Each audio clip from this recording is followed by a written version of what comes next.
Hello dear students, how are you? तो good evening everyone. कैसे आप सब लोग?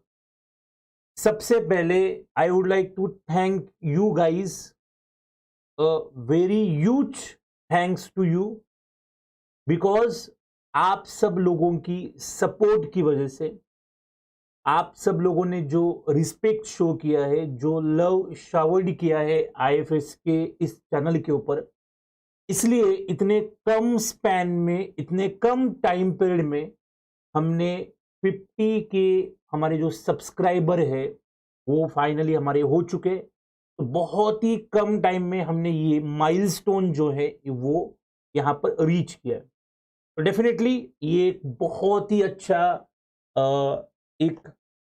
अच्छा इवेंट है हमारे लाइफ में, और we are going to celebrate this event tomorrow evening. तो आई इनवाइट यू ऑल, सबको मैं इनवाइट करता हूँ इस सेलिब्रेशन में। तो कल इवनिंग को हम इस इवेंट को सेलिब्रेट करेंगे।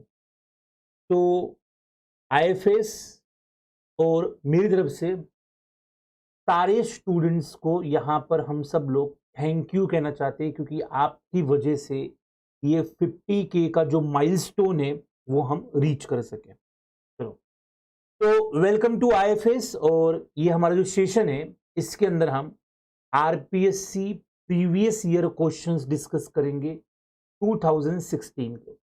आपको पता ही है ये सीरीज चल रही है और क्वेश्चंस को हम डिस्कस कर रहे हैं। तो बॉटनी पेपर 2 जो है उसको डिस्कस करने वाले हैं।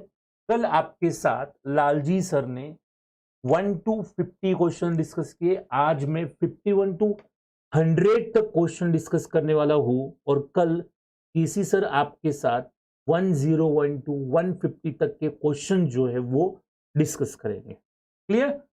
तो once again thank you so much guys for your overwhelming response. We are मतलब फेल्ट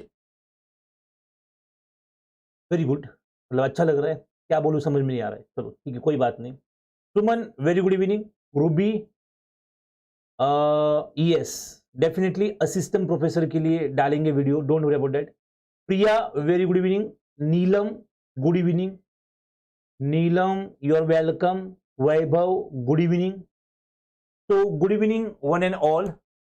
अभी तक अगर आप लोगों ने इस लेक्चर के लिंक को शेयर नहीं किया है तो please share this link, video को लाइक करिए, और चैनल को सब्सक्राइब नहीं किया है तो प्लीज सब्सक्राइब आईएफएस ऑनलाइन।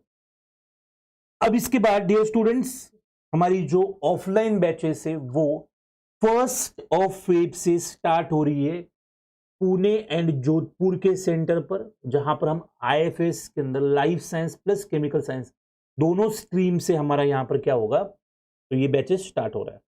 तो CSIR net life science and chemical science की जो बैचेस है वो 1 फेब से ऑफलाइन बैचेस स्टार्ट हो रही है।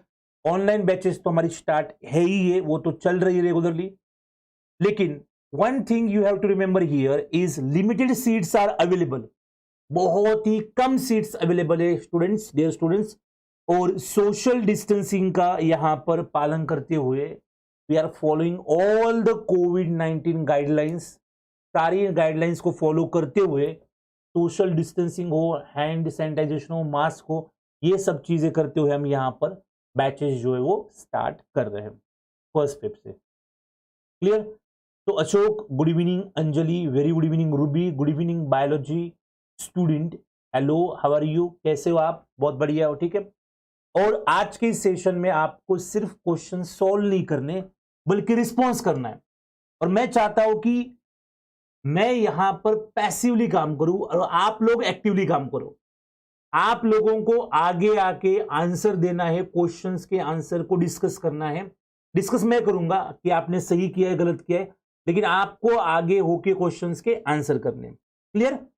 तो गाइस, ये हमारी ऑफलाइन बैचेस के बारे में इंफॉर्मेशन थी। लेकिन सबसे इंपॉर्टेंट जो आरपीएससी, आपको पता है कल के ही नोटिफिकेशन टू वीडियो मैंने बता दिया कि आरपीएससी का डेट क्या आया है। एक एग्जाम में जूलॉजी का जो 28 को है और बॉटनी का जो है वो 29 को है। उसके ऊपर की वीडियो इसी चैनल के ऊपर मिलेगी आपको।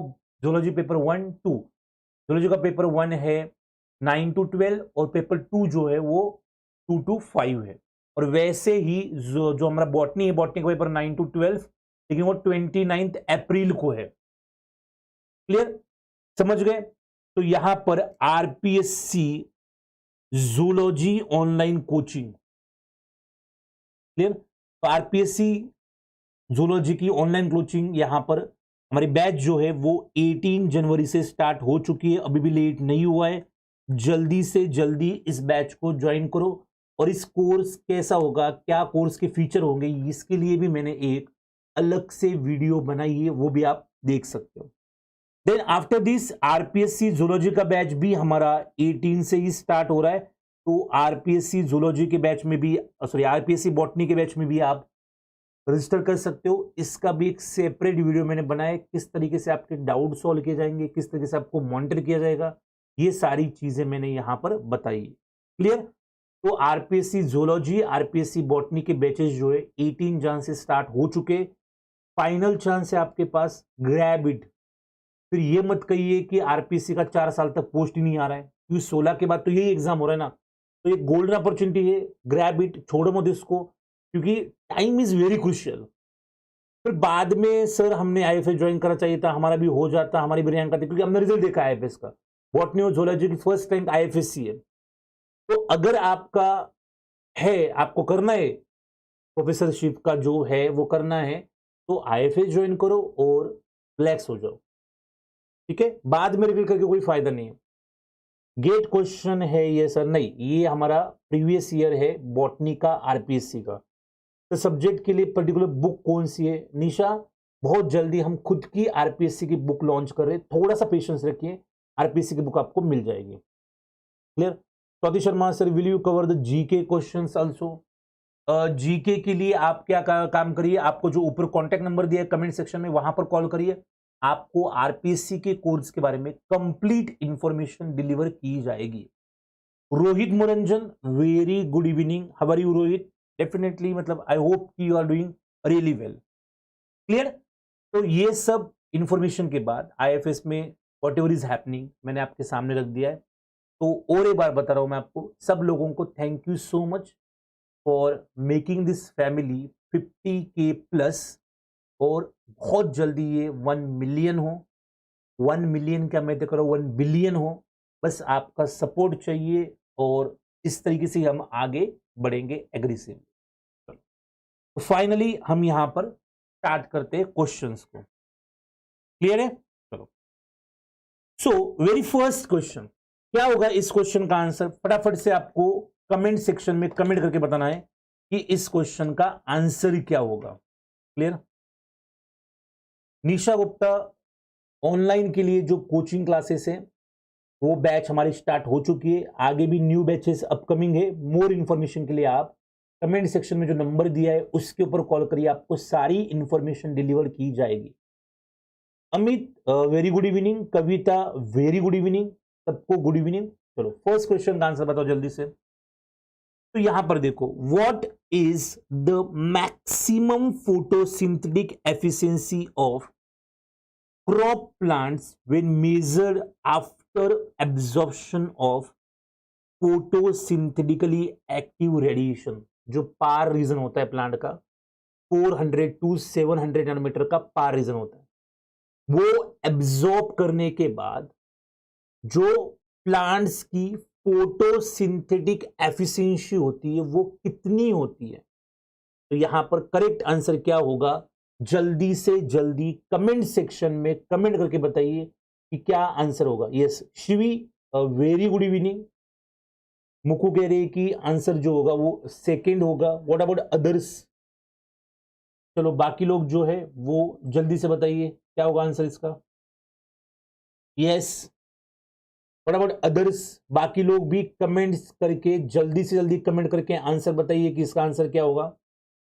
तो क्रॉप प्लांट की जो मैक्सिमम एफिशिएंसी होती है वो होती है 18%। Clear?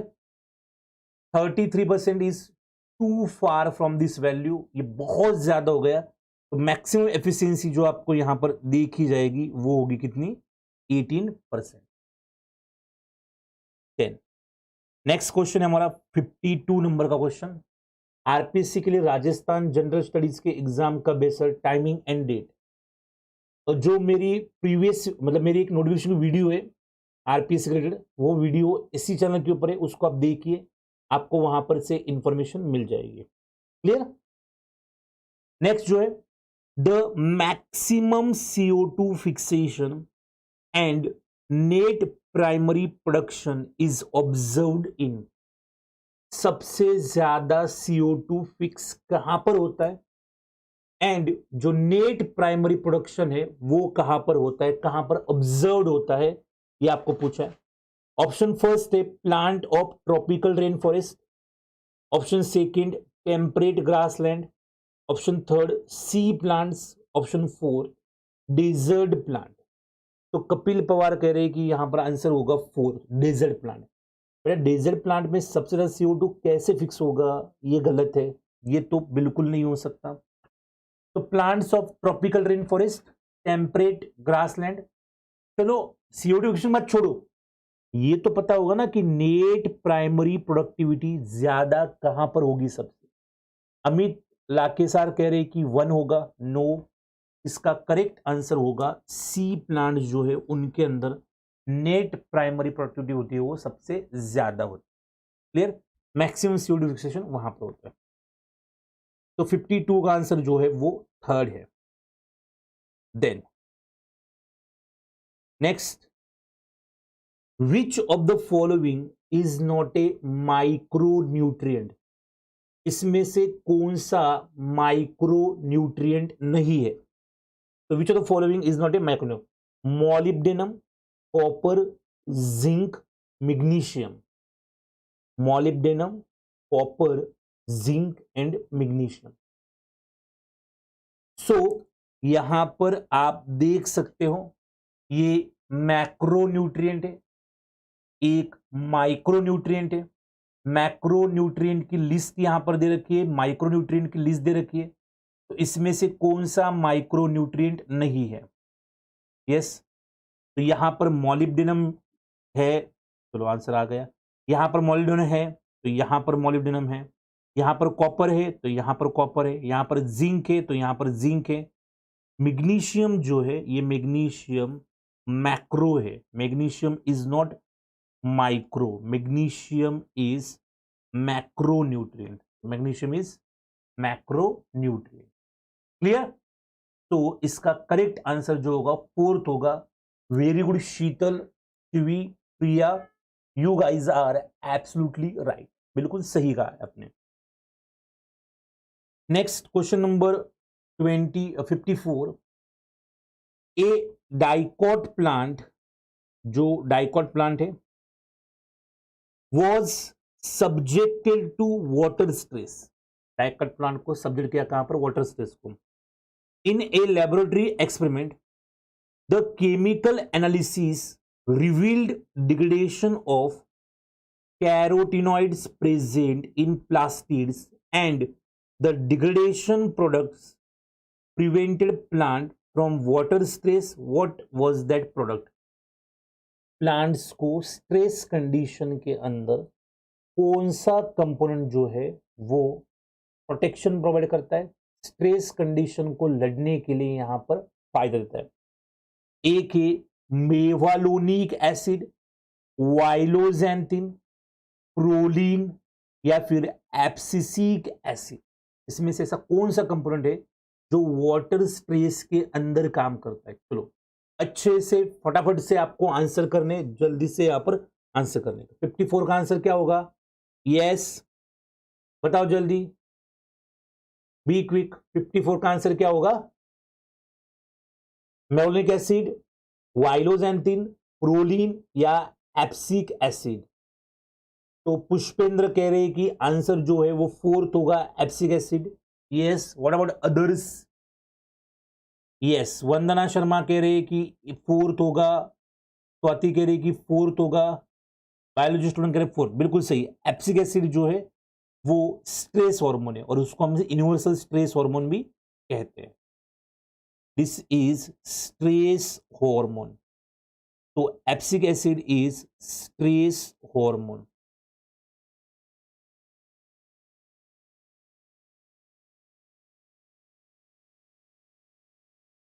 Yes Rohit Agrahari, definitely आप मुझसे पढ़ सकते हो। आ जाइए पुणे, आराम से, आपको ओपन इन्विटेशन है। पुणे में ऑफलाइन बैचेस स्टार्ट हो रही है, वहां पर मैं आपको अच्छे से पढ़ा लूंगा, कोई दिक्कत नहीं, आराम से आ जाइए।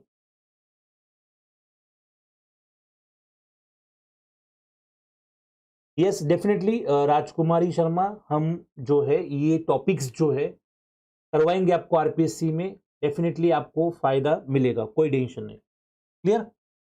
सो 54 का करेक्ट आंसर होगा 4। तो बायोलॉजी स्टूडेंट ने भी सही कहा है, abscisic acid is the correct answer. तो 54 का आंसर क्या है? 4। चलो देन क्वेश्चन नंबर 55, ये तो बहुत ही स्ट्रेट फॉरवर्ड सिंपल सा क्वेश्चन पूछा है, इसमें कोई लॉजिक नहीं होता। जिसने जो चीज डिस्कवर की है वो की है, हमें याद रखना पड़ेगा, हमें यहां पर देखना पड़ेगा कौन सा है। The most active compound which caused seed dormancy in woody plants was named dormin, who gave this name? Woody plant के अंदर एक मोस्ट एक्टिव कंपाउंड हमें मिला और in woody plants was named dormin, who gave this name? Dormin किसने कहा? FT एडिकॉट ने कहा, पीएफ वारिंगी ने कहा, आरएफएम वैन स्टेविनिक ने कहा, या एफडब्ल्यू वेंट ने कहा? इसको डॉर्मिन किसने कहा? ठीक है। अच्छा रोहित को ऑनलाइन पढ़ना है, डेफिनेटली ऑनलाइन में मैं पढ़ाऊंगा, कोई दिक्कत नहीं, ऑनलाइन में भी मैं आऊंगा, वहां पर भी मैं पढ़ाऊंगा, ठीक है। सो सिंपल सी बात है कि यहां पर कौन से साइंटिस्ट ने डॉर्मिन नाम दिया? चलो तो 55 का आंसर जो है जल्दी से जल्दी बताइए। वंदना कह रही है कि आंसर 1 होगा, एडिकॉट ने कहा, फिर विकास कह रहे कि 1 होगा एडिकॉट, ओके। फटाफट अदर्स, बाकी लोगों का क्या कहना है? मुकुदास कह रहे सेकेंड होगा, और चलो फटाफट से आंसर करो, बी क्विक। यस आंसर्स करिए फटाफट से, चलो बी क्विक, आंसर करिए।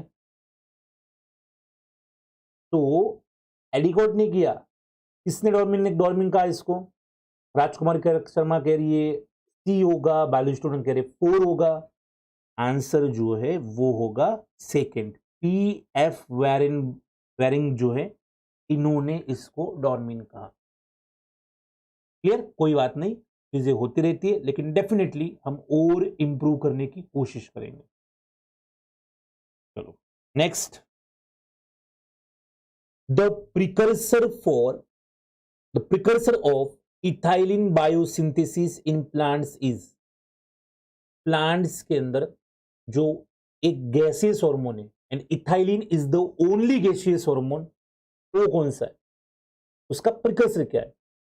Amino ethoxy vinylglycine, vinylglycine, amino oxy acidic acid, 1 amino cyclopropane 1 carboxylic acid, और हाइड्रोजन साइनाइड। तो इसका करेक्ट आंसर क्या होगा? 56 का आंसर क्या होगा? चलो जल्दी जल्दी बताओ, be quick, what is the answer for 56? ये तो बहुत इजी है। चलो निशा ने आंसर किया है थर्ड, फटाफट अदर्स थोड़ा सा स्पीड अप कर सकते हो आप, जल्दी जल्दी आंसर्स यहां पर मुझे बता सकते हो। प्रिया कह रही है थर्ड होगा, विकास थर्ड कह रहे, कपिल कह रहे थर्ड होगा, विवेक थर्ड, स्वाति थर्ड कह रहे। बिल्कुल सही आंसर है, बिल्कुल करेक्ट है। इसको ही हम इन शॉर्ट क्या कहते हैं? एसीसी। मिथियोनिन है, मिथियोनिन के ऊपर काम करता है एडोमेट सिंथेटेज, एडोमेट सिंथेटेज काम करेगा तो वहां पर बनेगा एसीसी, एसी के ऊपर काम करेगा एसीसी सिंथेज, और फिर वहां से बनेगा क्या? इथाइलिन। क्लियर? तो उसमें एसीसी ऑक्सीडेज भी काम करता है, और आपको पता है ऑक्सीजन की यहां पर अगर ऑक्सीजन हो गया तो वो इनिबिट करता है, क्योंकि इथाइलिन प्रोडक्शन कहां पर होता है? एनोर्बिट। ठीक है, देख लेने एक बार। ऑक्सीजन जो है यहां पर चाहिए इसकी सिंथेसिस के लिए, इनिबिट नहीं करता, चाहिए इसको यहां। तो जो भी है इतनी बात पता है हमें कि एसीसी जो है इसके सिंथेसिस में इन्वॉल्व होता है। एक्चुअल जो प्रिकर्सर इसका वो कौन है? Methionine.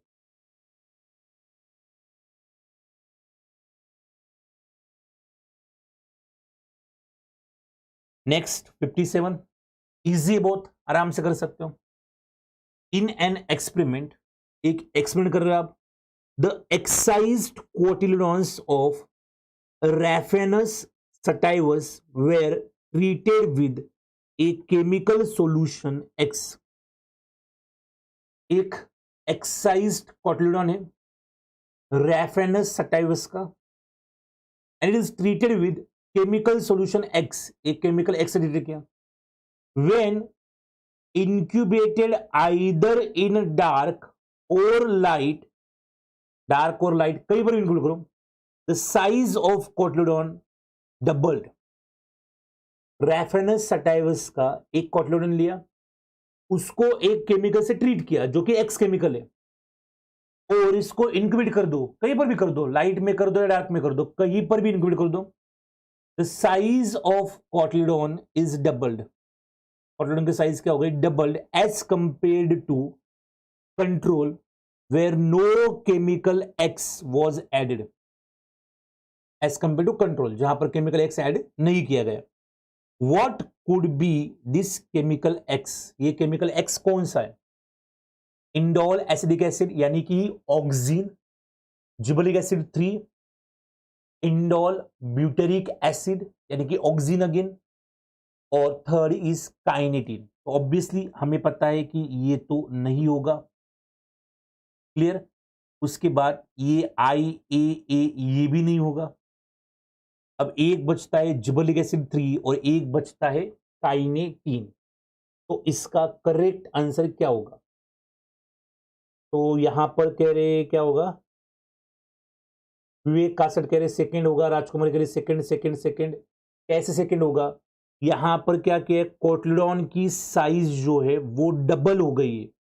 Either dark or light, size of cotyledon doubled as compared to control where no chemical X was added. अगर यहां पर साइज डबल हो तो सेल डिवीजन क्या हो गया? ज्यादा हो गया. और सेल डिवीजन, काइनेटिन एक टाइप का साइटोकाइनिन ना. तो आपको पता है कि प्लांट्स जो है वो एक्सोजिनस हार्मोन्स को भी रिस्पॉन्स करते हैं, बाहर से डाले हुए केमिकल सब्सटेंसेस को भी वो स्टिमुलेट करते हैं, रिस्पॉन्स करते हैं. तो काइनेटिन यहां पर करेक्ट आंसर होना चाहिए. सेकंड आंसर करेक्ट कैसे होगा? Gibberellic acid. यहां पर अगर उसकी साइज डबल हो गई है मतलब क्या हो गया? सेल डिवीजन ज्यादा हो गया, इसलिए उसकी साइज क्या हो गई? डबल हो गई वहां पर. तो इसका करेक्ट आंसर जो होगा वो होगा फोर्थ, काइनेटिन. समझ रहे हो? Plants response exogenous as well as endogenous hormones. तो प्लांट ग्रोथ प्रमोटर रेगुलेटर होते हैं वो exogenous as well as endogenous दोनों भी इसको सपोर्ट करते हैं. 58. The production of hydrolytic enzymes and alpha amylase by aileron layer to digest the starch present in endosperm of barley seed is dependent upon. किसकी वजह, किसके ऊपर ये डिपेंड होता है? सपोज यहां पर हमारे पास ये सीड कोट है, ऐसा ये सीड कोट है. सीड कोट के यहां पर ये जो है दिस इज एलेरॉन का लेयर है ये. तो दिस इज, ये जो है हमारा, दिस इज एलेयूरॉन का लेयर है. ये बाहर से जो है दिस इज सीड कोट. ये क्या है? सीड कोट है. यहां पर कहीं पर आपको एम्ब्रियो देखने को मिलेगा. This is embryo.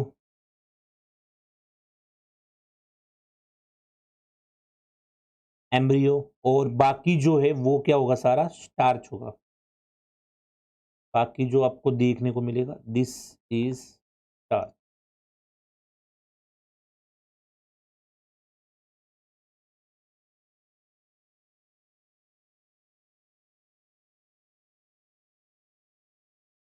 तो बाकी सब देखने को मिलेगा आपको. कौन सा? ये जो पोर्शन है, खाली पोर्शन, वो कौन सा होगा? एंडोस्पर्म होगा. This is endosperm. आपको पता है एम्ब्रियो से जिबरलिक एसिड निकलता है स्कूटोलम के थ्रू, वो कहां पर जाता है एलोरन लेयर में, और वहां से एलोरन लेयर की सेल्स जो है वो प्रोड्यूस करेगी अल्फा अमाइलेज और बाकी हाइड्रोलाइटिक एंजाइम्स। तो यहां पर जो करेक्ट आंसर होगा gibberellin produce by scutellum.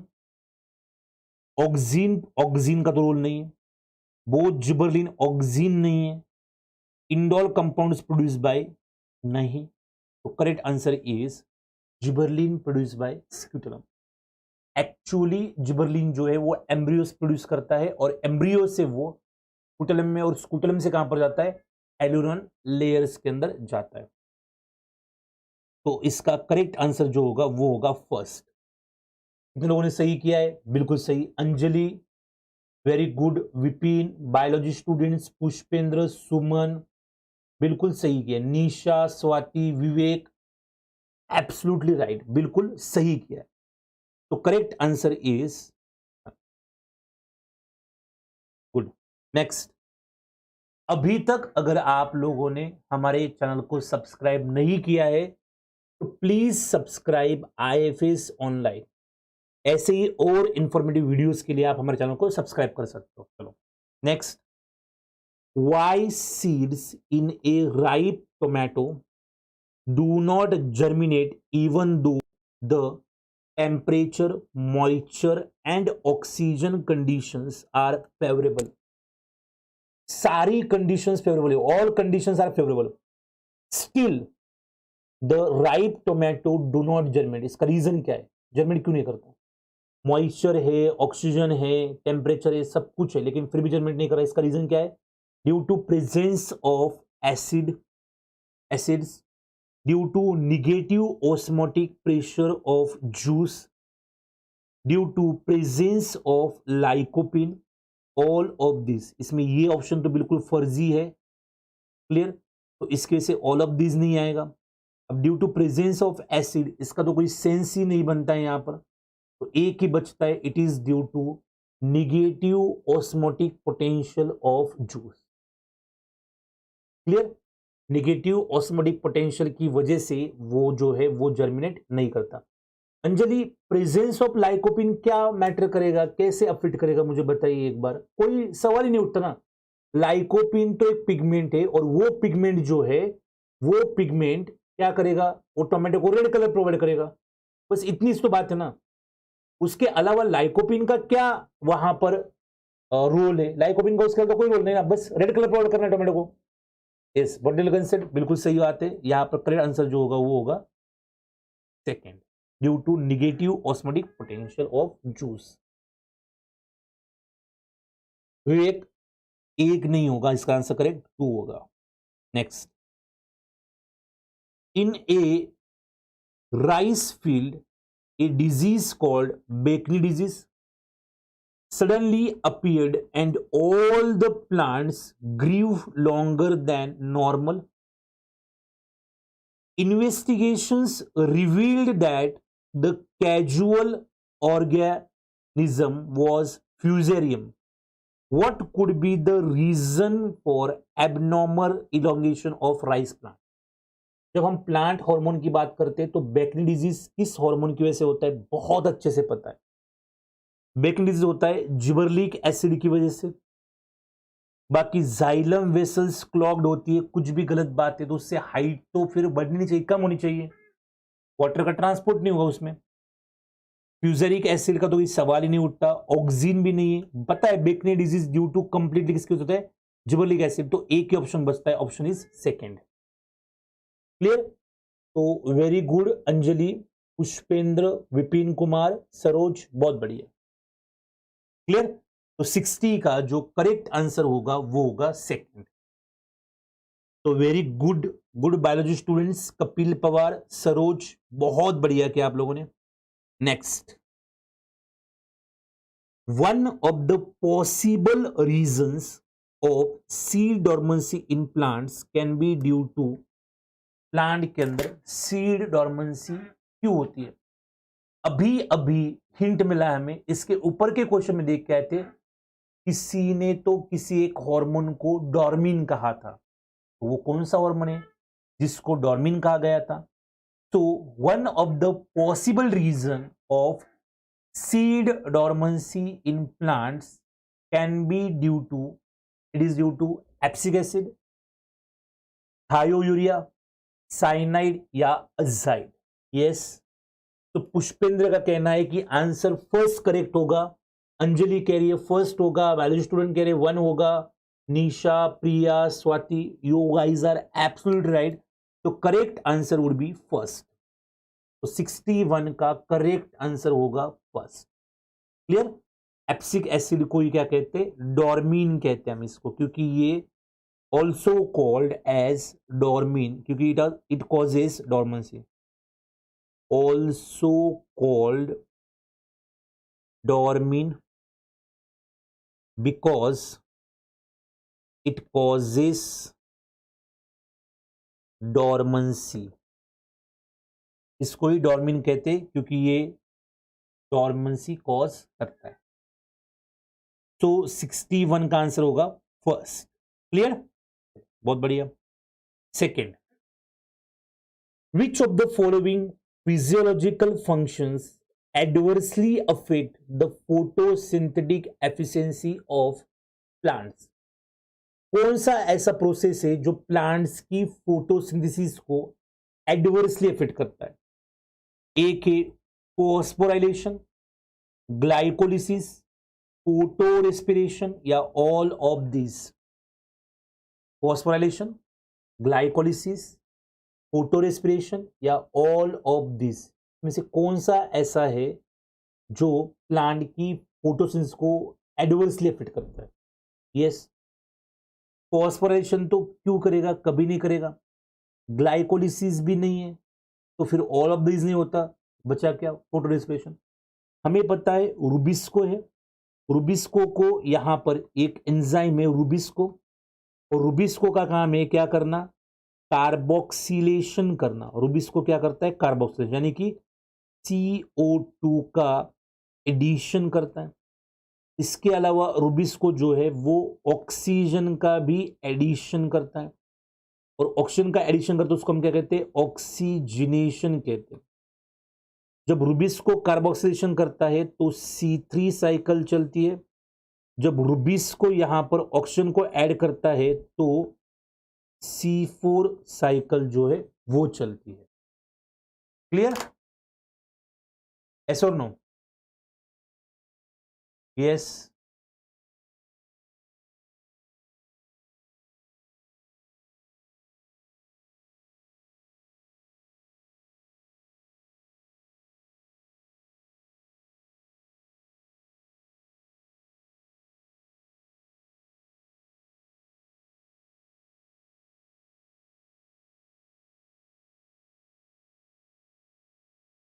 Clear.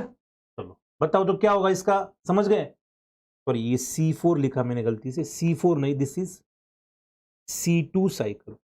और C2 साइकिल को हम क्या कहते हैं? Photo respiration. और हमने पढ़ा है कि फोटो रेस्पिरेशन में क्या होता है, तो यहां से क्या होता है? कार्बोहाइड्रेट का लॉस होता है. कार्बोहाइड्रेट का लॉस होता है. C3 साइकिल हमारे फायदे में. और हम ये तब पढ़ते जब रूबिस्को को हाई टेम्परेचर की प्रॉब्लम होती है. जब टेम्परेचर ज्यादा होता है तो ऑक्सीजन रूबिस्को के सराउंडिंग में ज्यादा होता है.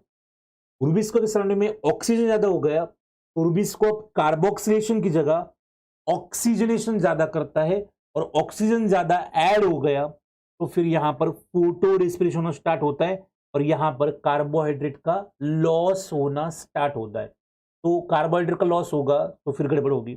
इसलिए इसका करेक्ट आंसर जो होगा वो होगा 62 का होगा third. Clear. Yes Anjali, you are right. Best product process है. तो करेक्ट आंसर इज थर्ड. चलो moving on to next question. Number of quantasomes capable of electron transport and photophosphorylation is? Number of questions. Yes, biology student, you are right. और बगी कहते हैं number of quantasomes capable of electron transport and photophosphorylation is तो ये आपके लिए bonus question है, यानी कि ये क्वेश्चन डिलीट किया गया क्वेश्चन है। This is delete question, star mark question है। इससे क्या कहना है, यहाँ पर क्या लॉजिक है, ये चीजें समझ में नहीं आ रही है, इसलिए इस क्वेश्चन को यहां से डिलीट कर दिया है, हटाया गया है। क्लियर? तो ये क्वेश्चन हम डिस्कस नहीं करेंगे क्योंकि कोई मतलब नहीं बनता। Next, select the correct pair. Correct pair select करिए। मिडिल लैमेला के अंदर सेलुलोज होता है, प्राइमरी सेल वॉल के अंदर सेलुलोज एंड हेमिसेलुलोज होता है, सेकेंडरी सेल वॉल के अंदर लिग्निन एंड क्यूटीन होता है, और प्लाज्मा मेम्ब्रेन के अंदर सिर्फ लिपिड्स होते हैं। ये तो मतलब कुछ भी कहा है, हमारी पूरी लाइफ साइंस की कॉन्सेप्ट के ऊपर ही उन्होंने घाव कर दिए। लिपिड्स थोड़ी होते हैं इसमें, ये तो पूरा गलत है। प्रोटीन्स भी तो होते हैं ना, लिपिड्स लिपिड्स प्रोटीन्स होते हैं, ग्लाइकोप्रोटीन्स होते हैं, ग्लाइकोलिपिड्स होते हैं। क्लियर? 3 टाइप के प्रोटीन पड़ते हैं, पेरिफेरल, इंटीग्रल और लिपिड एंकर प्रोटीन। ये तो बिल्कुल गलत है। नेक्स्ट, सेकेंडरी सेल वॉल के अंदर लिग्निन एंड क्यूटीन होता है। भाई क्यूटीन कहां से आ गया? और क्यों सेलुलोज हेमिसेलुलोज नहीं होता क्या? तो ये भी गलत है। मिडल लैमेला सेलुलोज से नहीं, पैक्टीन से बनता है, और ये पैक्टीन के साथ कैल्शियम हो सकता है और मैग्नीशियम भी हो सकता है। अगर पैक्टीन के साथ कैल्शियम है तो कैल्शियम पैक्टेड बनेगा, अगर पैक्टीन के साथ मैग्नीशियम है तो मैग्नीशियम पैक्टेड बनेगा। तो correct answer would be primary cell wall, जिसके अंदर सेलुलोज होता है, हेमिसेलुलोज भी होता है और पैक्टिन भी हो सकता है। लिग्निन सिर्फ सेकेंडरी सेल वॉल के अंदर दिखता है, सेकेंडरी टर्शियरी सेल वॉल के अंदर लिग्निन होता है, प्राइमरी सेल वॉल में लिग्निन नहीं होता। और जिस प्राइमरी सेल वॉल में लिग्निन डिपॉजिट होगा उसको हम क्या कहेंगे? Secondary cell wall. तो 64 का correct answer is second. Clear है गाइस? Very good. तो चलो गाइस, अभी तक अगर आप लोगों ने चैनल को सब्सक्राइब नहीं किया, जो रेड बटन है चैनल का रहा सब्सक्राइब, उस वहां पर सब्सक्राइब कर दो और नोटिफिकेशन के लिए बेल आइकन को प्रेस करिए। बहुत ही स्ट्रेट फॉरवर्ड और simple question. In Haplopappus gracilis, जो हैप्लोपैपस ग्रैसिलिस है, root hair cells diploid chromosomes number is. Haplopappus gracilis के अंदर जो रूट हेयर सेल्स है उनके अंदर diploid chromosome number is 2n is equal to 8, 2n is equal to 4, 2n is equal to 16, 2n is equal to 32. Yes, LKG, very good evening. How are you, sir? ठीक है। सो हैप्लोपैपस gracilis के अंदर कितने root, मतलब root hair sales जो है उनका diploid chromosome number क्या होगा? And dear students, always remember one thing, ये इन्फॉर्मेटिव क्वेश्चन है, यहां पर आपको लॉजिक लगाने की जरूरत नहीं। अगर आपको चीजें पता है तो आप आंसर कर सकते हो, अगर आपको पता नहीं है तो आप आंसर नहीं कर सकते। इतनी सिंपल सी बात है। तो चलो जल्दी से फटाफट से बताओ, चलो बी क्विक। 65 का आंसर क्या होगा? कमेंट सेक्शन भर दो, कमेंट से कमेंट करो। विपिन कुमार कह रहे सेकंड होगा, ओके। विपिन कुमार कह रहे, विपिन कौर कह रहे सेकंड होगा। What about others? Yes, be quick. Suman Rathore कह रही है बी होगा, मुकुदास कह रहे सेकंड होगा। यस, बहुत सारे लोग सेकंड कह रहे, तो इसका आंसर जो है बिल्कुल सही है। Clear? Yes Anjali, memory based question है, यू आर राइट। क्लियर? तो एक सिंपल सा क्वेश्चन था। और देखो आप आरपीएससी के पेपर में देखो, बहुत सारे ऐसे क्वेश्चंस होते हैं जो मेमोरी बेस्ड होते हैं। Next, 66, unidirectional export of which type of RNA takes place unidirectional through nuclear pores? क्या कहा है यहां पर? Unidirectional export of which type of RNA takes place unidirectional through nuclear pore? Unidirectional मतलब क्या? एक डायरेक्शन में, वापस से नहीं आएगा। ऐसे कौन से आरएनए होते हैं? तो एक सिर्फ टीआरएन दे रखा है, आरआरएन दे रखा है, टीआरएनए एंड एमआरएन दे रखा है, टीआरएनए एंड प्रोसेस्ड एमआरएनए। तो क्या होगा इसका आंसर, चलो बताओ जल्दी से। मतलब कि एक बार न्यूक्लियर पोर के थ्रू ये साइटोसोल में गए, न्यूक्लियर पोर के थ्रू न्यूक्लियस से बाहर गए, तो फिर वापस नहीं आएंगे। यून डायरेक्शनल फ्लो किसका होता है? टीआरएनए का होता है, आरआरएनए का होता है, टीआरएनए एंड एमआरएनए का होता है, या फिर टीआरएनए एंड प्रोसेस्ड एमआरएनए का होगा। तो 66 नंबर के क्वेश्चन का आंसर क्या होगा? फटाफट से आंसर बताओ।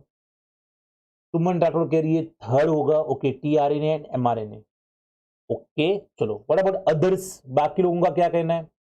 पुष्पेंद्र सिंह, ओके बढ़िया, बहुत बढ़िया। साइंस एंड टेक्नोलॉजी सेकंड करे स्वाति शर्मा, फोर्थ कह रहे विवेक कासट, फोर कह रहे यस, हंसराज फोर कह रहे बिल्कुल सही बात है। इसका करेक्ट आंसर जो होगा वो होगा fourth, tRNA and processed mRNA जो है वो बिल्कुल सही है। मंगीलाल नहीं, एक नहीं होगा बेटा, इसका आंसर फोर्थ होगा।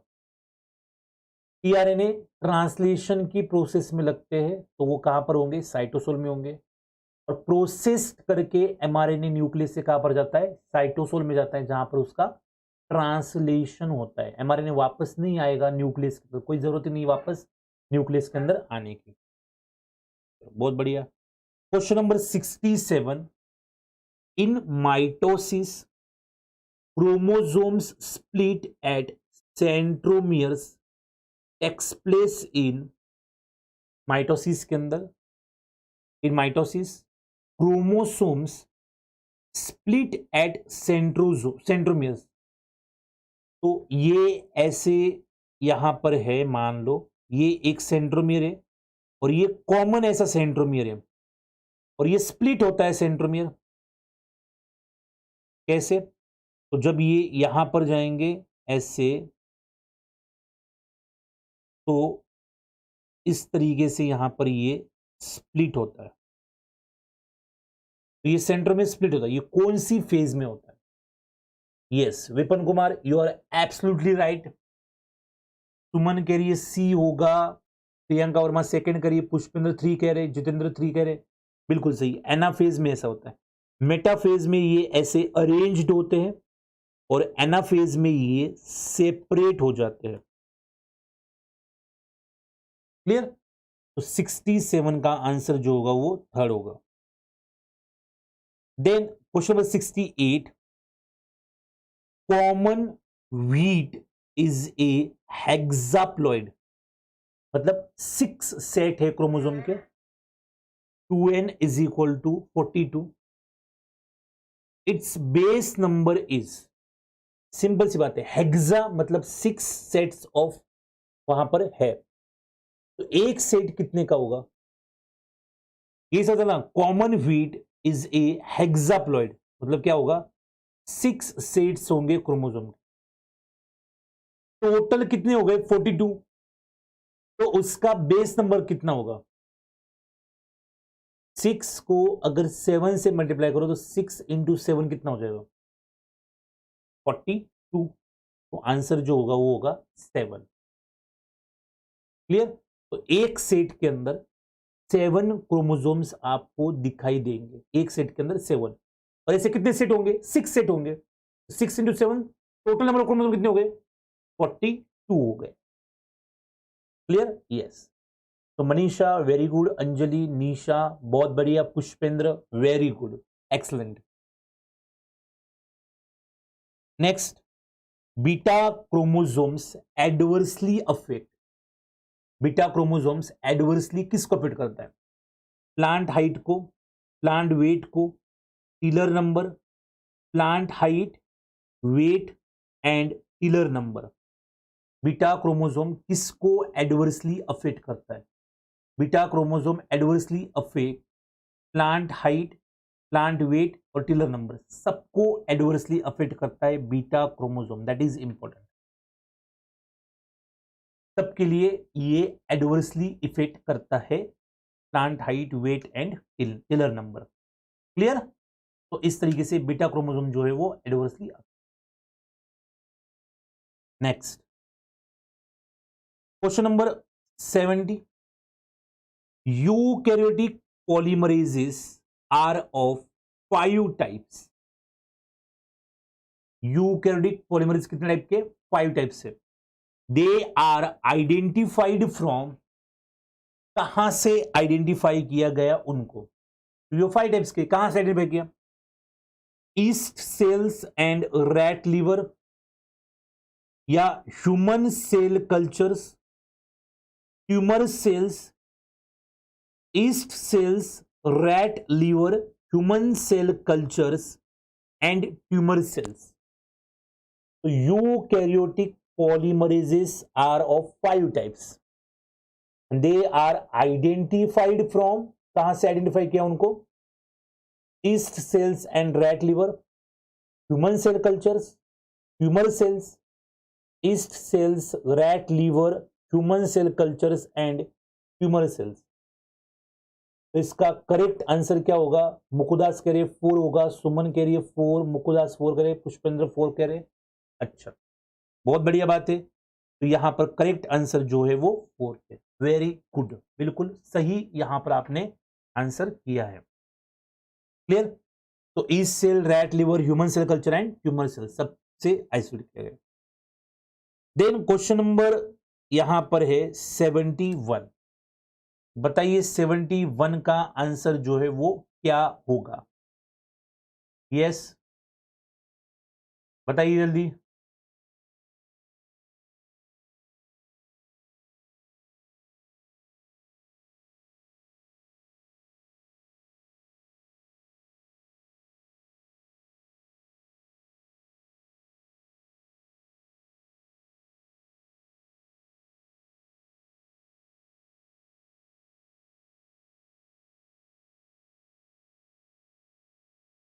सो नेक्स्ट जो है उसमें कह रहे transposons are of how many types on the basis of their structures and mechanism of transpositions।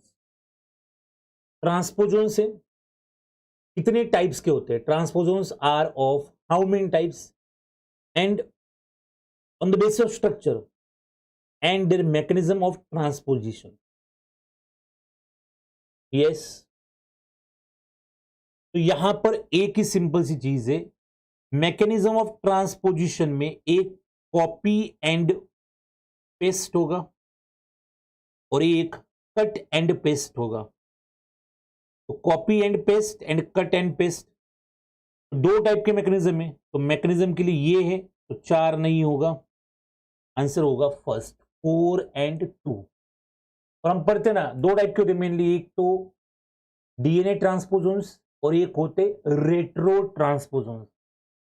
अब डीएनए में भी आते कंपोजिट और नॉन कंपोजिट। उसमें भी अगर आप देखोगे तो एक होते एलटीआर वाले और दूसरे होते नॉन एलटीआर वाले। तो ऐसे डिफरेंट टाइप के ट्रांसपोजन्स जो है वो आपको दिखाई देते हैं। तो 71 का करेक्ट आंसर जो है वो होगा first. Clear? Next, the movement of DNA among mitochondria, chloroplast and nucleus takes place in yeast and sea urchin. Such DNA is called, क्या कह रहे? माइटोकॉन्ड्रिया, क्लोरोप्लास्ट, डीएनए का the movement of DNA among mitochondria, chloroplast and nucleus takes place in yeast and sea urchin. Such DNA is called pseudogenes, ZDNA, promiscuous DNA और split genes. इसको pseudogene क्यों कहेंगे? सुडोजीन तो नहीं कहेंगे अंजलि इसको। यस, क्या कहेंगे इसको? फटाफट से बताओ। सुडोजीन्स, ZDNA, प्रोमिसियस डीएनए और स्प्लिट जीन्स। तो इसका correct answer would B third. Answer जो होगा वो होगा थर्ड। क्लियर? सिंपल तरीके से 72 का आंसर जो होगा वो होगा 3। Then 73, the word gene was proposed for the first time by, gene जो वर्ड है फर्स्ट टाइम किसने प्रपोज किया? Bateson, Johnson, Mendel, Hilderberg. Mendel को तो पता नहीं था, मेंडल तो फैक्टर कहते थे, मेंडल को पता नहीं था। हिल्डरबर्ग, जॉनसन एंड बेटसन, ये तीन मैं आपके सामने रख रहा हूं। Yes Kanchan, very good evening. Okay Anjali, कोई दिक्कत नहीं। सुमन कह रही है कि second B, that is Johnson. What about rest people? चलो जल्दी जल्दी आंसर बताओ बाकी सारे लोग। निशा कह रही है बी, बिल्कुल सही। मुकुदास कह रहे 1, Johnson is the correct answer. इन्होंने पहली बार टर्म जो था जीन का वो प्रपोज किया। Clear, very good. Next, during transcription only one strand of DNA duplex is copied and this strand is called as. DNA transcription के टाइम पे, during transcription only one strand of DNA duplex is copied.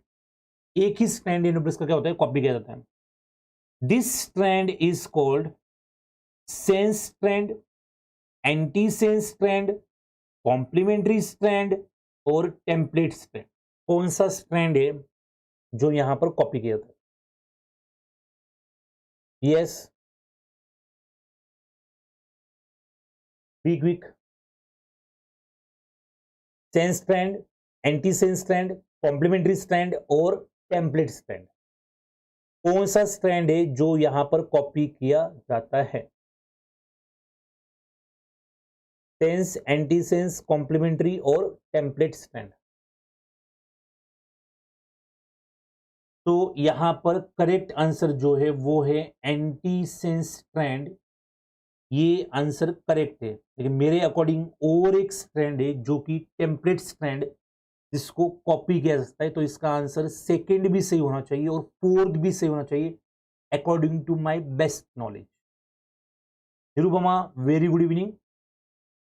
Complementary strand क्यों copy होगा? तीन तीन क्यों कह रहे सारे लोग? During transcription only one strand of DNA duplicate is copied, that strand is called as complementary. नहीं कहते उसको, क्या कहते हैं? एंटी सेंस स्ट्रैंड कहते हैं, और उसको टेम्पलेट स्ट्रैंड भी कहा जा सकता है। गुड,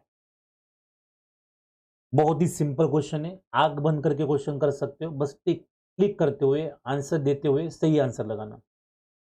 बिल्कुल Anjali, you are right. Chromosomes constitution of Down syndrome is, chromosomes constitution of Down syndrome. Down syndrome कौन सी क्रोमोसोम की वजह से होता है? तीन है हमारे पास, एडवर्ड, पटाऊ एंड डाउन्स।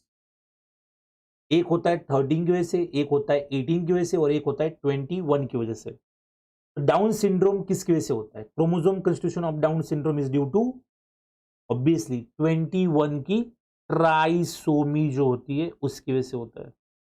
21 की ट्राइसोमी। क्लियर? तो 75 का यू आर करेक्ट। मनीषा आपका गलत हो गया बेटा। Suman you are right. Vipin Kaur you are also right. 76 very easy question, बहुत सिंपल है, आराम से कर सकते हो। The polymerases found in eukaryotes are of which type? जो पॉलीमरेजेस यूकैरियोट के अंदर पाए जाते हैं वो कौन से टाइप के होते हैं? Alpha and beta, alpha and beta, gamma and delta, delta and epsilon, या alpha beta gamma delta epsilon? तो क्या होगा? Yes, very good Anjali, Vipan, Raju, Swati, science and technology, Pawar, Raju, Manisha, बिल्कुल सही, बहुत बढ़िया। अब बताइए, the polymerases found in eukaryotes are of which type? Alpha and beta, gamma and delta, delta and epsilon, alpha beta gamma delta and epsilon, कौन सा टाइप का होगा? Yes, all set, very good, बहुत बढ़िया। अंजलि, विपन, कपिल, स्वाति, प्रिया, हंसराज, अंजलि, पुष्पेंद्र, पवार, निशा, सुमन, कांचन, क्या बात है, सबने सही बताया। तो आंसर जो होगा इसका फोर्थ होगा। क्लियर, डिनाई कर ही नहीं सकता मैं इस चीज को कि आंसर फोर्थ होगा। नेक्स्ट जो पूछा है, heterosis is being exploited commercially in. Heterosis जो है, heterosis, they are exploited commercially in crop plants, ornamental plants, fruit crops, in crop plants, ornamental plants and fruit crops, कहां पर उनको कमर्शियली एक्सप्लॉइट किया जाता है? तो heterosis is being exploited commercially in crop plants, ornamental, fruit crops, in fruit crop plants या ornamental plants और fruit crop. Be quick, कहां पर होगा? हेट्रोसिस मतलब क्या? जहां पर जो हाइब्रिड विगर होता है, F1 होता है, it is superior than their parent. दो डोमिनेंट पेरेंट्स का, दोनों की एक एक अच्छी क्वालिटी लेके एक हाइब्रिड प्लांट बनाया जाएगा, और उस हाइब्रिड प्लांट जो होगा F1 का, वो सुपीरियर होगा अपने दोनों पेरेंट्स से। तो यहां पर 77 का आंसर मुकुदास कह रहे कि फोर्थ होगा।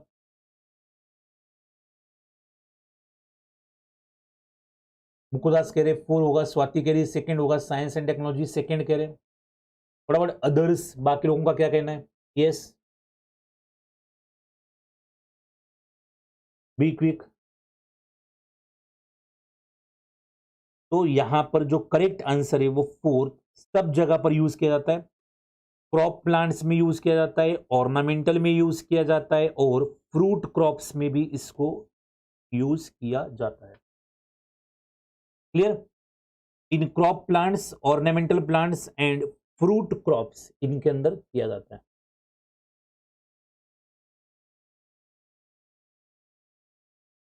So heterosis is being exploited commercially in crop plants, ornamental plants and fruit crops. 77 का करेक्ट आंसर जो होगा वो होगा 4। बिल्कुल सही, बहुत बढ़िया। 78, cytoplasmic male sterility can be stopped bye.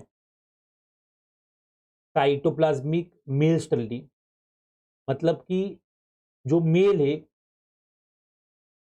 वो, उसके अंदर कुछ डिफेक्टिव जीन आ रहे, और वो किसकी वजह से होता है हमें पता है। It is either due to mitochondria और it is due to chloroplast. और यूजुअली ये केस जो होता है साइटोप्लाज्मिक मेल स्टेरिडी, इसको स्टॉप करने का तरीका क्या है? By restorer gene, cytoplasm, nucleus या mitochondrial genes. Yes, Divya Bhushan Patra, hello, बोलिए। तो माइटोकॉन्ड्रियल जीन कहा है, 78 का क्या कहा है? फर्स्ट कहा है किसने? Restore gene. ओके, सुमन कह रही है फर्स्ट, प्रिया कह रही है फोर्थ, श्रुति कह रही है फोर्थ, लेकिन आंसर जो होगा वो फर्स्ट होगा। जो जीन म्यूटेड हुआ है उसको रिस्टोर करो, बात खत्म, कितने भी जनरेशन में भेजो, उसका करेक्ट आंसर जो होगा ये वही होगा। रिस्टोरर जीन से इसको आप करेक्ट कर सकते। Next, male sterile plants will be sterile when cytoplasm is sterile. So male sterile plants will be sterile when cytoplasm is sterile and the genotype will be। ठीक है, मेल स्टेराइल प्लांट हो रहा है, और कब हो रहा है? जब साइटोप्लाज्म स्टेराइल होगा। तो उस स्टेराइल का जीनोटाइप क्या होगा? डोमिनेंट कैसे हो सकता है? गलत ही है। एक डोमिनेंट एक रिसेसिव है, तो ये तो चल जाएगा, तो ये भी गलत है। हाँ, ये हो सकता है। अगर ऐसा होगा तो ये रिसेसिव म्यूटेशन हो गया ना, कंप्लीटली रिसेसिव हो गया। एस और नो, तो इसका करेक्ट आंसर क्या होगा? थर्ड, फोर्थ नहीं होगा, क्योंकि स्टेरिलिटी हो गई है, डिजीज हो गया। तो यहां पर जीनोटाइप क्या होना चाहिए? स्मॉल आर जो है वो जीनोटाइप यहां पर होना चाहिए। Clear? yes or no?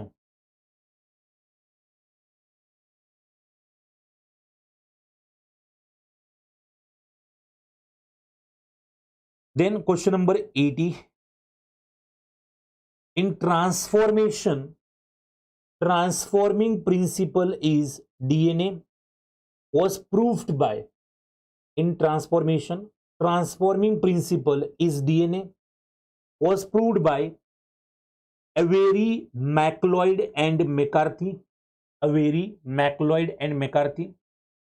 Griffith, Hersey and Chase. Watson and Crick. In transformation, transforming principle is DNA was proved by Avery and MacLeod McCarthy, Griffith, Hershey and Chase या Watson and Crick. Watson and Crick ने DNA का model दिया था, ये तो गलत है.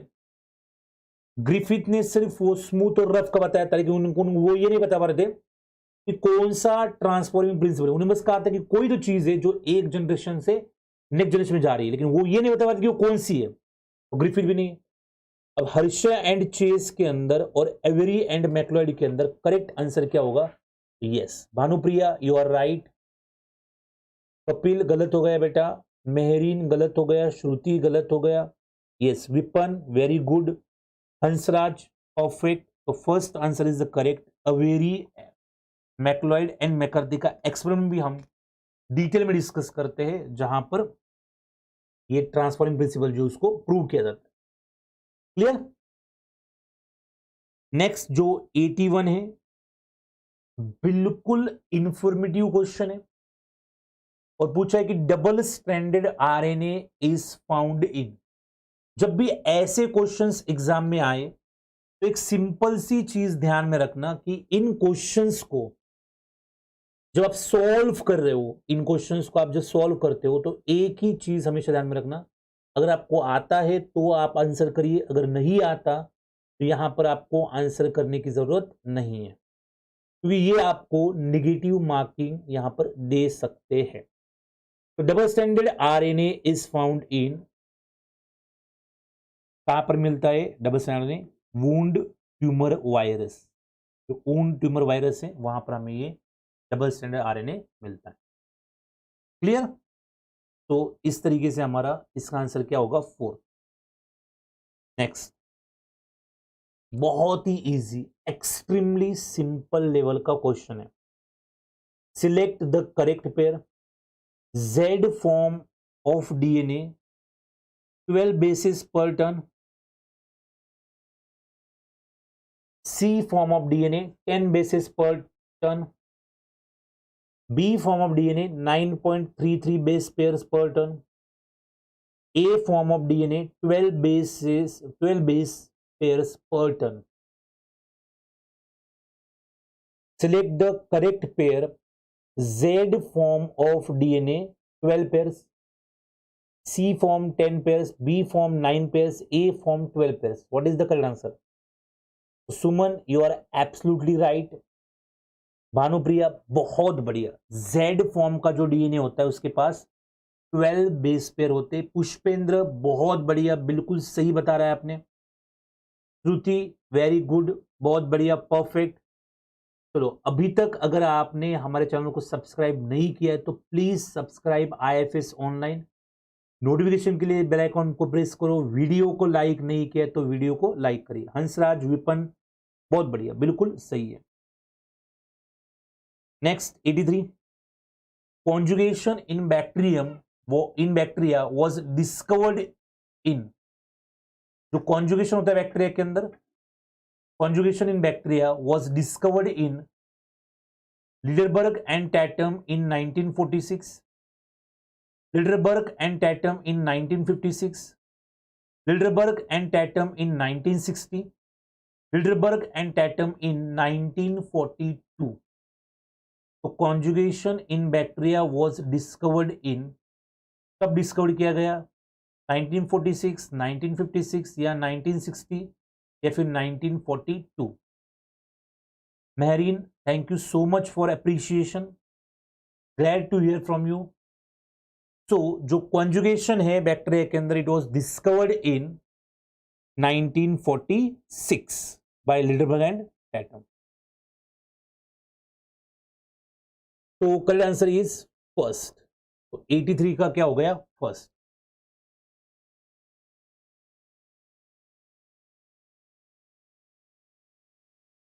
चलो 84 करो, फिर 84 क्या है उसको करो।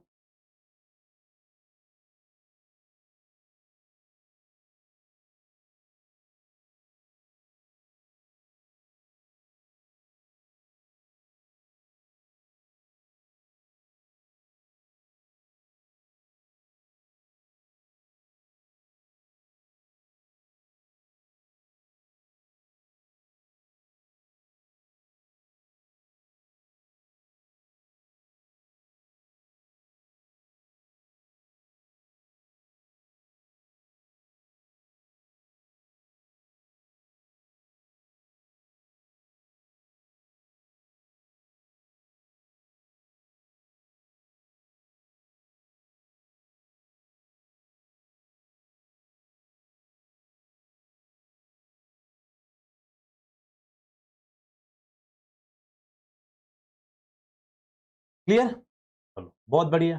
क्या आ गया इसका आंसर? तो 84 का आंसर क्या बताया यहां पर? 1, okay, 3A3 third. Select the correct statement related to transduction के बारे में करेक्ट स्टेटमेंट देना है। A bacterium carrying a prophage is called as lytic. जिस बैक्टीरियम के पास प्रोफाज होता है उसको लाइटिक नहीं कहते, लाइसोनिक कहते हैं। गलत है, उसको लाइटिक नहीं लाइसोनिक कहा जाता है। An integrated phage chromosome is called episome. अगर प्लाज्मिड का डीएनए होस्ट क्रोमोसोम के अंदर इंटीग्रेटेड हो तो उसको एपिजोम कहा जाता है। The prophage carrying bacterium is called lysogenic. बिल्कुल सही बात है। जो प्रोफाज है उसके अंदर जो डीएनए होता है, तो मतलब प्रोफाज कैरिंग बैक्टीरियम, तो उसको हम क्या कहते हैं यहां पर? लाइसोजेनिक कहते हैं। Bacteriophages are not required for transduction. Obviously transduction तो वही पर होगा ना।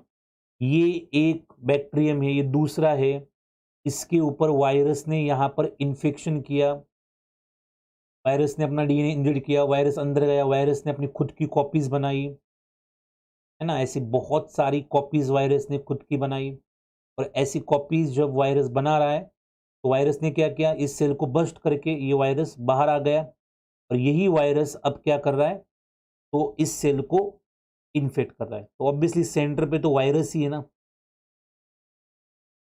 यस और नो? तो 84 का करेक्ट आंसर होगा थर्ड।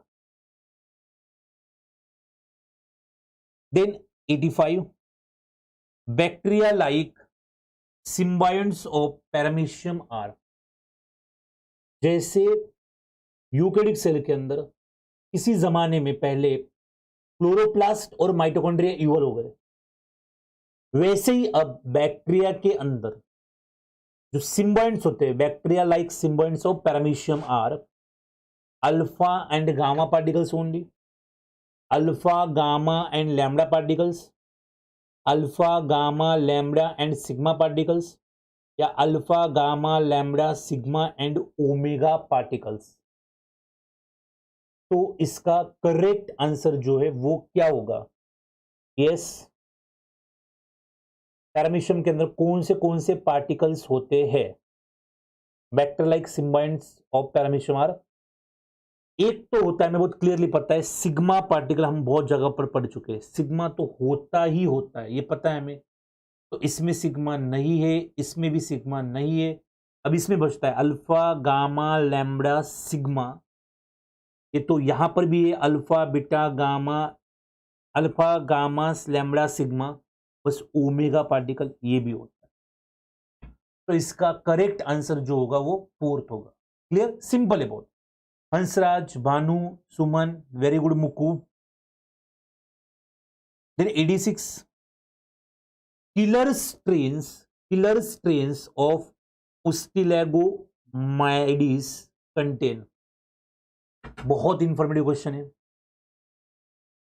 मतलब इसमें और आपको कुछ पता ही नहीं चल सकता ना, आप बता ही नहीं सकते हो, बिल्कुल इंफॉर्मेटिव क्वेश्चन है। तो killer strains of Ustilago maydis contain single stranded RNA in their cytoplasm, double stranded RNA in their cytoplasm, double stranded DNA in their cytoplasm, single stranded DNA in their cytoplasm. तो क्या होगा इसका correct answer? Yes, killer strain of Ustilago maydis contain. Yes Anjali, सारे set बिल्कुल सही है आपका answer. तो killer strain of Ustilago maydis contain double stranded RNA in their cytoplasm. This is the correct answer. Again no risk, क्योंकि ये इंफॉर्मेटिव क्वेश्चन है, आता है तो ही हम इसको करेंगे, अदरवाइज हम इसको लीव करेंगे, छोड़ेंगे। क्लियर? बहुत बढ़िया, चलो very good. Next, select the correct statement for mitochondrial DNA. Mitochondrial DNA के लिए करेक्ट स्टेटमेंट जो है वो सिलेक्ट करिए।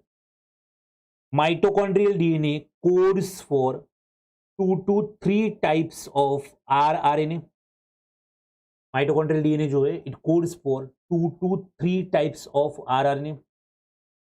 Mitochondrial DNA codes for 13 to 26 types of protein molecules.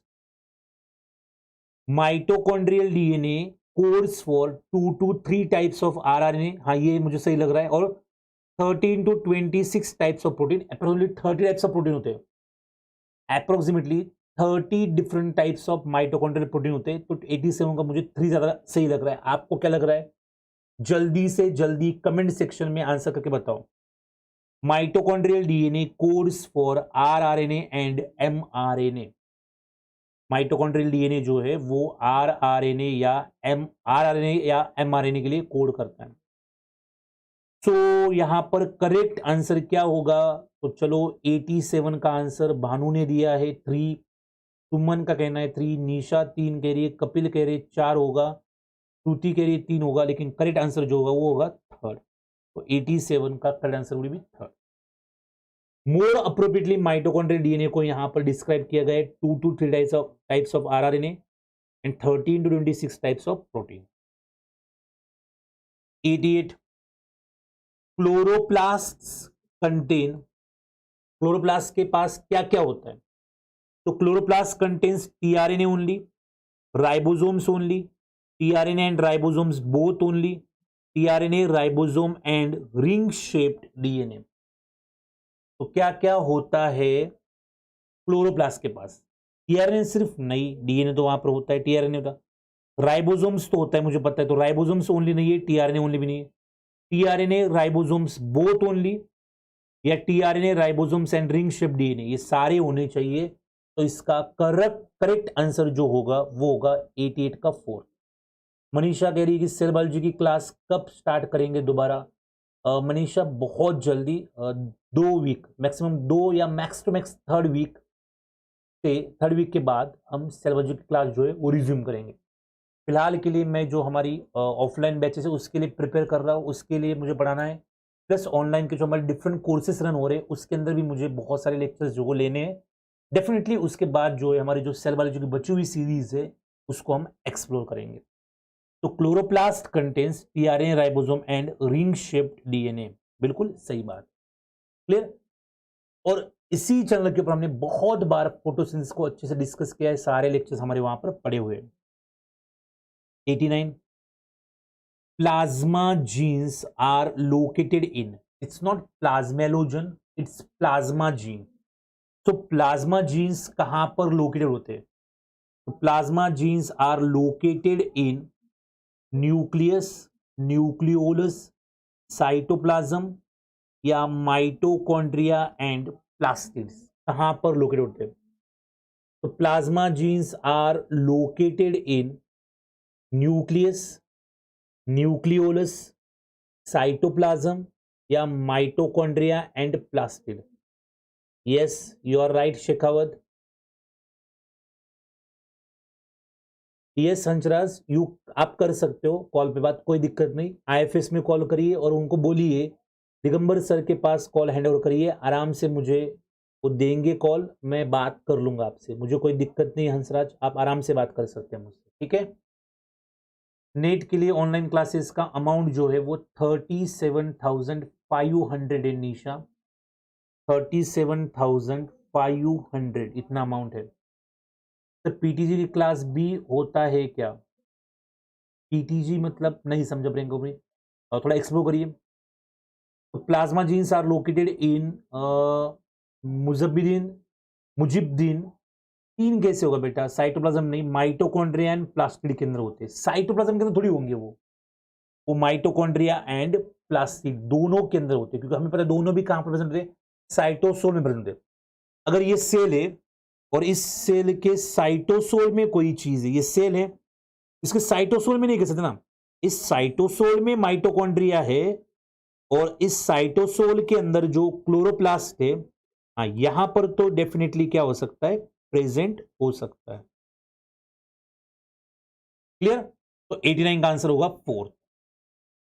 Then 90 CP, chloroplast DNA of Chlamydomonas has genes for streptomycin resistance, erythromycin resistance, both streptomycin resistance and erythromycin resistance and penicillin resistance।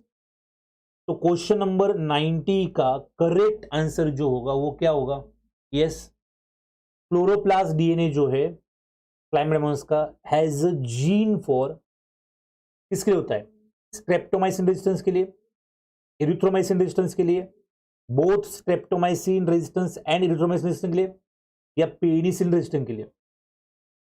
Aqsa Khan, new batch कब start हो रहे हैं? 1 फरवरी से CSIR life science and chemical science के batch start हो रहे हैं पुणे के सेंटर में, और लाइफ साइंस के बैच स्टार्ट हो रहे हैं कहां पर? जोधपुर सेंटर में।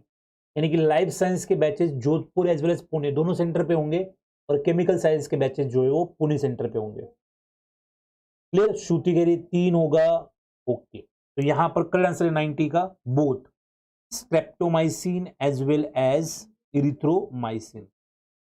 तो पीटीजी बॉटनी के लिए भी क्लासेस प्रोवाइड करोगे क्या? हाँ डेफिनेटली करेंगे, क्यों नहीं करेंगे।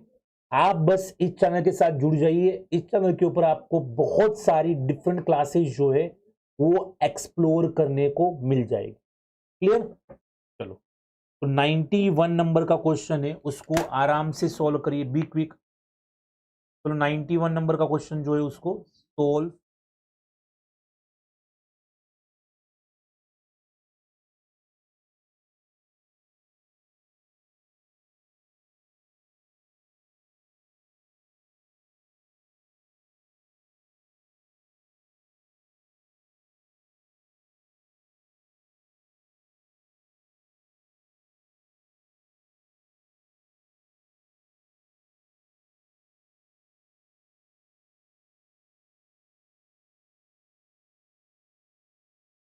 तो बताओ क्या है इसका? ट्रांसडक्शन, और क्या बोला है? Transductant having integrated phage chromosome are called. ऐसे ट्रांसडक्टेंट जिनके पास इंटीग्रेटेड फाज है उनको क्या कहेंगे? यस, तो इसका आंसर क्या है? प्रियंका कुमारी कह रही है फर्स्ट पोस्ट ग्रेजुएट टीचर। हाँ तो वो तो चला ही रहे ना, पीटी पीजीडी की पोस्ट ग्रेजुएट चल ही रहे। लाइफ साइंस ऑनलाइन क्लास की फीस है अजय 25,000, 25,000 है, जिसमें आपको मॉड्यूल्स नहीं मिलेंगे। फिर यहां पर सुमन ने क्वेश्चन पूछा है प्लाज्मा जीन्स क्या होते हैं? Plasma genes are two genes except from the genes present in nucleus. Nucleus के अंदर जो जीन्स है उनको छोड़ के बाकी कहीं पर भी जीन्स प्रेजेंट होंगे उनको कहते हैं plasma genes. For example nucleus को छोड़ के माइटोकॉन्ड्रिया में भी जीन है और क्लोरोप्लास्ट के अंदर भी जीन है, उनको हम क्या कहेंगे? प्लाज्मा जीन्स कहेंगे। तो transductants having integrated phage chromosomes are called as primary transductant. उनको क्या कहेंगे? प्राइमरी ट्रांसडक्टेंट कहेंगे। क्लियर? चलो next, for mitochondrial DNA and cpDNA, chloroplast DNA, the recently proposed model for replication is, for mitochondrial DNA and for chloroplast DNA, the recently proposed model for replication is RDR, that is recombination independent replication. यही सही है, आगे जाऊं क्यों मैं? Mitochondria या chloroplast हमेशा एक ही पेरेंट से इनहेरिट किए जाते और वो होता है mother. Mitochondria are always, all the mitochondria inside our body are inherited from mother side. क्योंकि मदर का साइटोप्लाज्म होता है, साइटोप्लाज्म माइटोकॉन्ड्रिया होता है. तो पेरेंट पैटर्नल साइड से, मतलब फादर की साइड से माइटोकॉन्ड्रिया कभी नहीं आते हैं. जब तक मदर एंड फादर की साइड से कोई चीज नहीं होगी तब तक हम उसका रिकॉम्बिनेशन नहीं कर सकते. रिकॉम्बिनेशन क्यों होता है? यहां पर अगर क्रोमोसोम नंबर 1 अगर मदर की साइड से क्रोमोसोम नंबर 1 आ रहा है और फादर की साइड से क्रोमोसोम नंबर 1 आ रहा है, होमोलोगस क्रोमोसोम में, तो हो सकता है कि यहां पर रिकॉम्बिनेशन हो जाए. लेकिन सारे माइटोकॉन्ड्रिया हमेशा कौन सी साइड से आते हैं? मदर साइड से आते हैं, तो रिकॉम्बिनेशन यहां पर पॉसिबल नहीं है. तो यही आंसर बिल्कुल सही है. Replication fork model no. Rolling circle model bacteria के लिए दिया है, डी लूप मैकेनिज्म नहीं है. क्लियर? तो इसका करेक्ट आंसर जो होगा वो होगा फर्स्ट. 92 का आंसर होगा first. Then question number 93, chemical mutagens are classified into two types. Chemical mutation जो है उनको दो टाइप्स में क्लासिफाई किया जाता है. Alkylating agents can induce mutation in. Chemical mutations are classified into two types. Alkylating agents can induce. Alkylating agent कौन से टाइप का म्यूटेशन जो इंड्यूस कर सकते हैं, मतलब कहां पर म्यूटेशन इंड्यूस करते हैं? रेप्लिकेटिंग डीएनए के अंदर, नॉन रेप्लिकेटिंग डीएनए के अंदर, या replicating and non replicating DNA दोनों के अंदर, या इन आरएनए. तो यहां पर क्या सही आंसर है? फटाफट से आंसर करो. 93 का करेक्ट आंसर क्या होगा? यस. तो श्रुति चौधरी, यस. निशा गुप्ता कह रही 1. नो, अल्कलाइटिंग एजेंट चाहे रेप्लिकेटिंग हो या नॉन रेप्लिकेटिंग हो, दोनों भी डीएनए के ऊपर म्यूटेशन जो है वो इंड्यूस कर सकता है. Yes. Kapil Pawar, very good, बहुत बढ़िया. मुजब्बिद्दीन, बहुत बढ़िया, बिल्कुल सही आंसर है. क्लियर? अखिलेश कुमार, बहुत बढ़िया. सुमन राठौड़, अखिलेश नहीं, 1 नहीं बेटा, आंसर 3 होगा. सुमन, बहुत बढ़िया. कांचन, बहुत बढ़िया. जितेंद्र कुमार, नहीं. मुकुदास, बहुत बढ़िया. Then 94, chiasmata X are formed in which stage of meiosis 1 or prophase 1? Chiasmata are formed in which stage of meiosis 1 or prophase 1? Pachytene, diplotin, leptotin या डाइकाइनेसिस. chiasmata जो है वो कौन से स्टेज में होते हैं? मियोसिस 1 के कौन से स्टेज में होते हैं? हमें पता है रिकॉम्बिनेशन जो होता है, क्रॉसिंग ओवर जो होता है, वो पकाइटिन में होता है. पकाइटिन में क्या होता है? क्रॉसिंग ओवर होता है, लेकिन वो विजिबल, जो काइजमेटा विजिबल होता है, वो कहां पर होता है? तो it is in the diplotene. तो 94 का करेक्ट आंसर जो होगा वो होगा सेकेंड. पकाइटिन में क्रॉसिंग ओवर होता है, काइजमेटा विजिबल कब होगा आपको?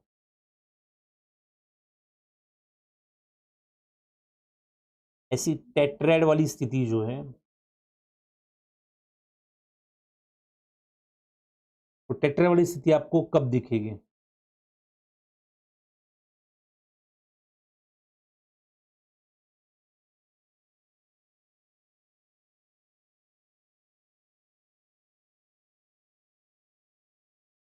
क्लियर? और ये पार्ट जो है इसमें, ये इसमें ऐसा होगा और ये इसमें ऐसा होगा.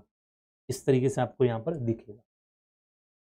मोर अप्रोप्रिएटली कोई एक फिगर आपको दिखाना चाहिए था यहां पर. इसका करेक्ट आंसर क्या होगा? Diplotene. Next 95, who discovered gene interaction by studying inheritance of shape of form of cock. तो gene interaction by studying inheritance of shape of form of cock, genetics की बात कर रहे हैं। मेंडल ने तो बिल्कुल नहीं किया था, क्योंकि मेंडल का ये एक्सटेंशन था, तो मेंडल ने तो नहीं किया था। बेटसन, पनेट या बेटसन एंड पनेट, किसने ये किया था? Yes, what is the answer for 95 questions के लिए आंसर क्या होगा, फटाफट से बताओ। Who discovered gene interaction by studying inheritance of shape of form of cock? 95 का आंसर क्या होगा? यस, बिल्कुल सही, बेटसेंड एंड पनेट जो है इन्होंने इसको स्टडी करके डिस्कस किया था। तो Suman you are right, Mujibuddin are right, Mukudas, Hansraj बिल्कुल सही है। 96 wobble hypothesis for base pairing in codon and anticodon of RNA was given by. Oval hypothesis for base pairing in codon and anticodon of RNA was given by H.G. Khorana, R.T. Okazaki, F.H.C. Crick, T.H. Morgan। अच्छा, बहुत बढ़िया। तो botanical store, बहुत बढ़िया, very good. Burner ए, okay, निशा 4, ठीक है, कोई बात। चलो 96 का करो। तो सौरभ मिश्रा कह रहे 3 होगा, सुकांत मिश्रा कह रहे 1 होगा, कपिल पवार कह रहे 1 होगा, मुझे कह रहे 2 होगा। ठीक है, कोई दिक्कत नहीं। तो इसका करेक्ट आंसर होगा FHC Crick. Correct answer is 3rd। बहुत, अब देखो आपने कम से कम अब तक हमें 7 से 8 क्वेश्चंस ऐसे मिले हैं जो कि यहां पर क्या थे, 7 to 8 questions were completely information based, memory based question थे complete. Yes, Vipan Kaur botanical store, बिल्कुल सही बात है आपकी। 97 how many functional sites are present on ribosomes? Ribosomes के ऊपर कितनी फंक्शनल साइट होती है? 1 to 2, 2 to 4, 3 to 6 या 4 to 8? 1 to 2 कभी नहीं होगी, क्लियर? क्योंकि ए साइड, पी साइड, ई साइड, ये 3 तो हो ही गई, तो 1 to 2 नहीं होगा। 2 to 4, 3 to 6 और 4 to 8। यस, प्रीवियस ईयर का क्वेश्चन का आंसर जो था बिल्कुल सही था, साइंस टेक्नोलॉजी। रविंद्र कह रहे 4th, ओके। 97 का क्या आंसर होगा, फटाफट से बताओ। चलो बी क्विक। यस, और अभी तक अगर आप लोगों ने चैनल को सब्सक्राइब नहीं किया है तो please subscribe IFS online. Botanical science करे 2 होगा,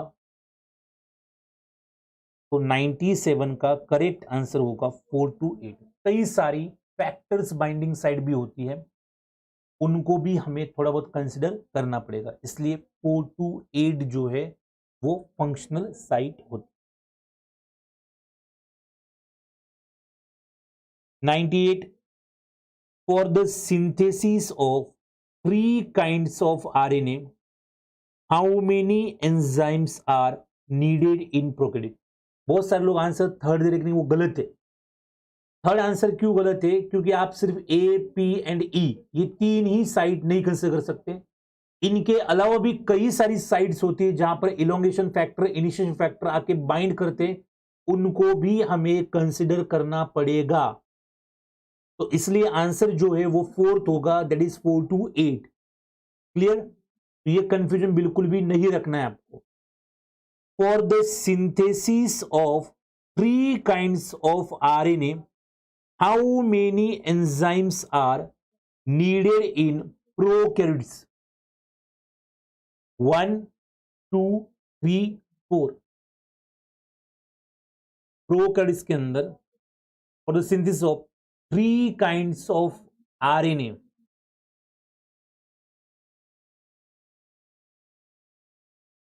यस, सुमन कह रही है फर्स्ट, मुस्लिम कह रही है थर्ड, प्रियंका कह रही है 2,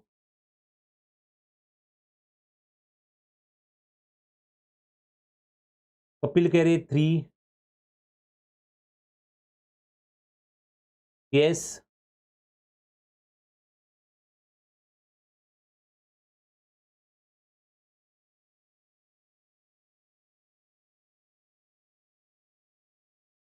तो एक ही एंजाइम यहां पर लगता है, कौन सा? RNA polymerase. तो इसका करेक्ट आंसर जो होगा वो होगा first, 1 enzyme is required. Ravindra very good, Saurabh बहुत बढ़िया, विपन बहुत बढ़िया। Then next, in a dihybrid cross 4 types of phenotypes are obtained in F2 generation। 4 type के phenotype देखने को मिलते हैं। How many types of genotypes will be in the pea plants of tall and red phenotype? तो dihybrid में हमें कितने मिलते हैं? 4 phenotype मिलते हैं। लेकिन उन्हें पूछा है कि how many types of phenotypes will be in the pea plants of tall and red phenotype। Tall and red phenotype, ये कितने जीनोटाइप आ सकते हैं? टॉल, टॉल और ये कैपिटल टी, और रेड के लिए क्या आ सकता है? तो रेड के लिए आ सकता है कैपिटल आर, फिर capital T, capital R small R, capital T small T, capital R, then capital T small T, capital R small R, सारे क्या होंगे? टॉल और रेड। ये टॉल होगा, ये टॉल होगा, ये टॉल होगा, ये टॉल होगा, ये रेड, ये रेड, रेड रेड। तो कितने डिफरेंट टाइप्स के जून टाइप होंगे? These are the different types of genotype. तो ये डिफरेंट टाइप्स के क्या होंगे? जीनोटाइप्स होंगे। 2 नहीं होंगे बेटा, यहां पर कितने डिफरेंट टाइप्स के बोल रखे हैं? तो 4 डिफरेंट टाइप के जीनोटाइप्स होने चाहिए। 99 का आंसर क्या होगा? 4th होगा। क्लियर? एस और नो? Very good. नेक्स्ट 100, चलो बोनस क्वेश्चन है, आंसर तो मैंने आपको पहले से ही दे रखा है। कुछ नहीं, इतना इजी क्वेश्चन। जीन इंटरेक्शन दे रखे और उन जीन इंटरेक्शन का रेशियो क्या आता है वो आपको देखना है। कॉम्प्लीमेंट्री जीन का रेशियो क्या है तो हमें पता है ना, 9:7 है। सप्लीमेंट्री का जीन रेशियो क्या है तो वो भी हमें पता है, 9:3:4। फिर आपको पूछा है कि पॉलीमरिक जीन एक्शन का क्या है तो वो हमें पता है, 9:6:1। क्लियर? पॉलीमरिक जीन एक्शन, और उसके बाद इनहिबिटरी जीन एक्शन है तो इनहिबिटरी जीन एक्शन का क्या है, 13:3, जो कि डोमिनेंट टाइप का होगा, डोमिनेंट एपिस्टेसिस। यही पूछा है, डोमिनेंट एपिस्टेसिस, रिसेसिव एपिस्टेसिस, उसके बाद डुप्लीकेट रिसेसिव एपिस्टेसिस। ये सारे जो इंटरेक्शंस हम जेनेटिक्स के अंदर डिस्कस करते हैं उसका ये हमें यहां पर पूछा था। क्लियर? तो इस तरीके से हमने यहां पर जो सारे क्वेश्चंस थे 51 to 100 क्वेश्चंस उनको अटेम्प्ट किया है। अब 101 से 150 तक के क्वेश्चन जो है कल के सेशन में केसी सर आपके साथ डिस्कस करेंगे। तो thank you so much for being here guys, thanks a lot for your huge response. और अब तक अगर आपने हमारे चैनल को आईएफएस ऑनलाइन को सब्सक्राइब नहीं किया है तो please subscribe IFS online, notification के लिए बेल आइकन को प्रेस करिए। ऑलरेडी वी आर 50 के फैमिली, हम 50,000 की फैमिली ऑलरेडी हो चुके हैं। और ऐसे ही मोर इंफॉर्मेटिव वीडियोस के लिए हमारे चैनल को सब्सक्राइब करिए, वीडियो को लाइक करिए और नोटिफिकेशन के लिए बेल आइकन को प्रेस करिए। तो आज के सेशन में इतना ही करते। Thank you so much for being here. तो Priyanka Kumari you are welcome, Anjali welcome, Kanchan, Ravindra, Suman, you has are welcome. बहुत जल्दी मिलते हैं और क्वेश्चंस लेके। अंजलि कल आपकी 6 बजे क्लास होगी, सॉरी कल 5 बजे आपकी केसर की क्लास होगी और 6 o'clock आपको हमारा जो लाइव इवेंट है 50K फैमिली का वो सेलिब्रेट करने आना है। yes. और बॉटनी कल ही होगी। हंसराज यू आर वेलकम, तो वेलकम ऑल, ठीक है। तो once again thank you so much for being here. और आज की सेशन में हम इतना ही करेंगे, बाकी जो है वो कल नेक्स्ट सेशन में। Thank you.